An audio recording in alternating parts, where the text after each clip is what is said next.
that just came and almost hit Ryan between the head. But like I said, I want to suggest it came from a sniper, and I want to suggest it was compartmentalization in this effort that took like 20 or 30 people. Um, the officers who were on the scene, what I'm suggesting is that they did not shoot that shot. It was a sniper. They didn't even know who shot the shot, where the shot came from. Right. This is why they started ducking behind their car. I believe the officers that were on scene do think that the shot came from the boy's truck. All right, but we haven't really heard from them. We haven't heard nothing from them or their names. All right, so that's what takes place. They sit there for a little while. The boy, he's like, "Man, y'all got lasers on my head right now," and they did. All right, all the people in the car can see that they got laser beams on the boy's head. And he's like, "Dude, how am I gonna sit here for minutes on end, just waiting here? I don't know where to get out or what to do. I got all sort of lasers on my head." He said, "Man, y'all just go ahead and shoot me and stuff." A lot of y'all think that's kind of rash, but you know what? You got lasers on your head, you might just end up saying, "Hey, why don't you just go ahead and shoot me?" That's what he yelled. But then he also said, "Man, let the ladies go." And that was pretty courageous. He said, "Hey, let the ladies go, man. They don't need to get shot in the head too." Right? And to no avail and stuff, man. See, the thing is, the ladies, they did not really want to get out. Because you can imagine they were spooked by the gunshots. Right? So they weren't sure whether to get out or not.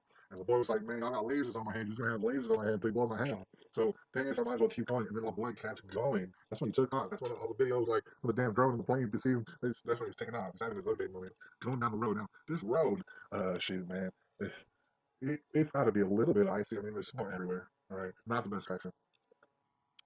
Um, he's taking up in like 60 down the road, and he's going over the middle line, which would kind of imply that they were in distress, like they didn't know what to do. Meanwhile, immediately miles away, there's a roadblock.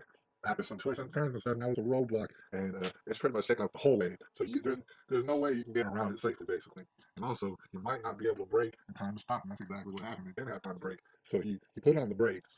They kept sliding because of the snow and stuff, and so he veered left so that he wouldn't hit the cars. Now that's lethal force, basically, by definition. So you're making it to where someone probably is going to die by putting that roadblock up. They should have never done it.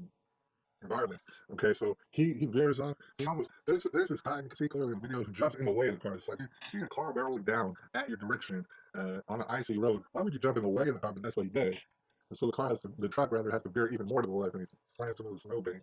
All right. So why in the world would you jump in front of a moving car? Let's ask that fellow some questions or get his name. But anyways, he does that. The car slams into the snowbank. Basically, Bentham jumps out of the truck as soon as he comes back in consciousness, and he's like, "Oh shoot! I think they're about to shoot every one of us up." So he jumps out of the truck, has both of his hands up. All right. What happens is there's three different. I mean, there's more than three people, but there's three shooters. One came from his left side room, one came from his right side room, one came from behind. It seems that the one on the left side in front of him shot him right here in this general region with a gun or a taser. You're not going to see the autopsy, not for a long, long time. All right. Hit him with like a gun or a taser or something. His hands come down. He's like starting to reach for it. If he got shot, you probably start reaching for it. Especially if it was a taser, you're going to pull out the taser. Starts reaching for it. A lot of people say it was a gun. There ain't no proof that he had a gun. There's no autopsy anyway. But anyway, start to reach for that and then put his hands back up. It was like with some sort of miraculous power from Jesus. The boy Finnegan picks his hands back up. Even after he did a shot and stuff, even after he jumped out of the truck and he already had his hands up. And then you got the guy in front of him to the right, he shoots him. On his side, the guy from the back, he also shoots him. And it seems that from the video that we have, the testimony that we have in the library would state that the guy from behind shot the boy with a taser. All right. Um, so he had been shot with guns and tasers and stuff, and he went down. All right. We're trying to dispute whether or not he got shot on the ground. Some people say that believe that he did get shot on the ground.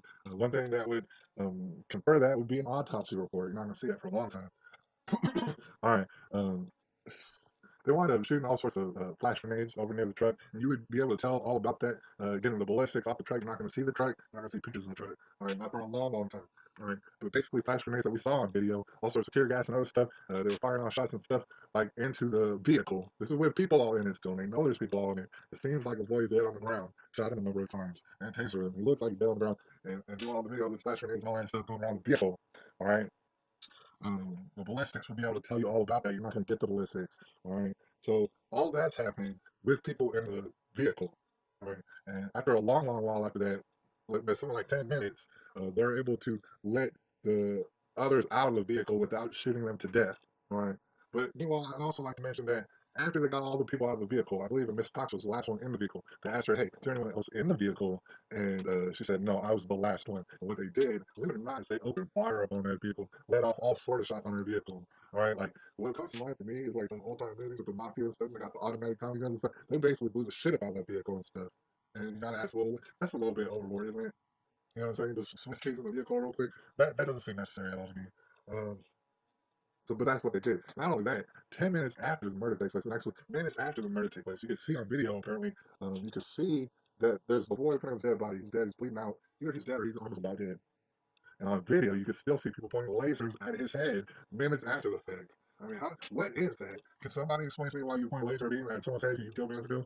Why would you do this? Why would you shoot up the vehicle all the Swiss streets when you find out no one's there? Why would you do that? Besides if you're destroying evidence for some reason. A lot of questions that need to be asked, and they are being asked. And there's a rift taking place between people who see an obvious murder that's in their life, and they know that all sorts of evidence is going to come out, and that's why it's being withheld.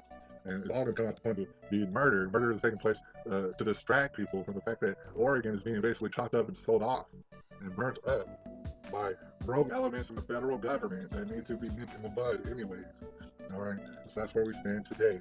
Not only that, you'll note that this incident is not just going to end on January the 26th. It's going to carry on. Right? For example, I believe there was a Mr. McConnell. I don't know how trustworthy he is, but he's lost all his guns. He don't get guns no more. Just from being around that incident. You have no guns no more. You're a slave now. Forever. Just from being around that incident. It's going to continue.